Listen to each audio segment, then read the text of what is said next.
Golf superstar Tiger Woods is recovering in an LA area hospital after he was involved in a violent crash. The 15-time major champion, we're being told, is awake and responsive after surgery, but he does face a long road to recovery. Fox 5 has team coverage this afternoon. Fox 5's Chris Beall, he spoke to San Diego doctors about the health and physical challenges that Woods will have to face. But we begin with Fox 5's Phil Barr with the new details that deputies are now revealing about that crash. Phil. Well, Maria, deputies are standing by what they said 24 hours ago, and that is there's no evidence that either drugs or alcohol were involved in the crash and that there are no criminal charges on the table tonight. Golf legend Tiger Woods is awake and responsive in a Los Angeles hospital, according to his team, but he faces a long road to recovery. The chief medical officer at Barr UCLA revealing the extent of Woods' injury, saying, quote, fractures affecting both the upper and lower portions of the tibia and fibula bones were stabilized by inserting a rod into the tibia. Additional injuries to the bones of the foot and ankle were stabilized with a combination of screws and pins. An LA County Sheriff's deputy says Tiger Woods didn't realize the severity of his injuries after the crash. I think an adrenaline rush could be fair.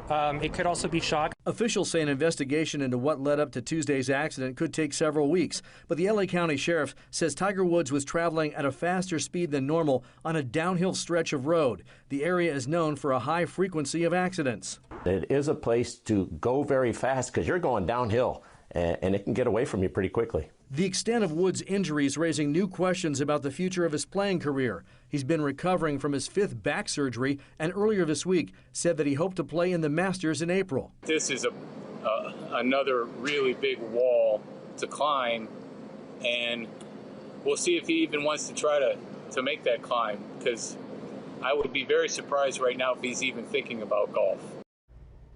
Emergency crews on the scene are emphasizing that Tiger Woods likely survived because he was wearing a seatbelt and that he was also saved by airbags which deployed all around him. They acted as cushions there, so very lucky to be alive indeed. Absolutely. Phil Barr with that update. Thank you so much for that.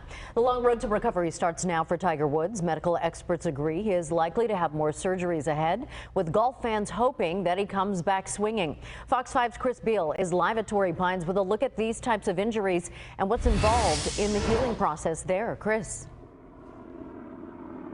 Yeah, good afternoon, Maria. This is where so many San Diegans are used to seeing Tiger, and he was last here in 2020, and of course fans are hoping that he comes back, but it will be still a long time before we know that. It's a team approach, so orthopedic surgeons and trauma surgeons and ER doctors all working together to try to stabilize him, figure out what the injuries are, which ones are pressing, and which ones need emergent surgery. Dr. Cameron Barr is an orthopedic surgery specialist with Scripps Health, with a subspecialty in the surgical care of complex foot, ankle, and lower extremity fractures and musculoskeletal issues. He did not treat Tiger Woods, but knows what someone with his injuries is up against after a major rollover crash like the one he was in yesterday in the LA suburb of Rancho Palos Verdes. In orthopedic surgery, it's just carpentry of the bone, so we use screws, plates, rods, a lot of metal implants to try to put the bones back together. All of these techniques involved in the treatment of Tiger Woods, as confirmed by his medical team at Barr UCLA Medical Center. Most of it is built to stay in forever. It can come out if there's problems or if it needs be, but typically the stuff is built to stay in forever. Like other doctors in his field, many agree this is just the beginning in Tiger's journey towards healing. He'll definitely be followed by his surgeons for quite some time. I think one question is this the one surgery that he needs, or he might need additional surgeries after this, depending on the severity of the injuries. Sometimes it's going back to the operating room several times to deal with the injuries that he has.